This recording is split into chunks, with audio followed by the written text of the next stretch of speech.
இப்போ வீட்ல வேல் இருக்கு. பொதுவா வேலுன்றது பார்த்தீங்கன்னா, ஒரு சில பேர் தான் வேல வந்து வாங்குவாங்க. புரியுதுங்களா? பெரும்பாலும் நெறைய குடும்பத்துல வந்து வேல் வந்து கிஃப்ட்டா தான் வரும். இப்ப கிஃப்ட்டா வந்துடுச்சு. என்ன பண்றது? எடுத்துட்டு போய் கோயில்ல வச்சிடலாம். அந்த இறைவனோட சன்னதியிலே போய் அவரோட ஆயுதத்த வச்சிடலாம். கிஃப்ட் அப்படின்றது வந்து பாத்தீங்கன்னா, முதல் விஷயம் பாருங்க.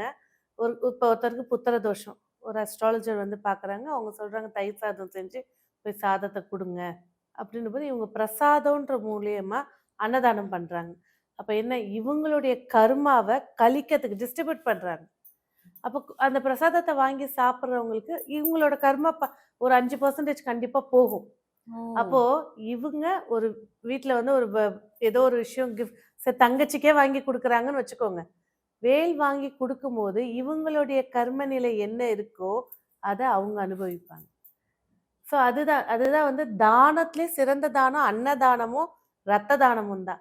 மத்த தானங்கள் எதுவாக இருந்தாலும், அதோட கர்மா, அந்த பெர்சனோட கர்மா கண்டிப்பா வந்தே சேரும்.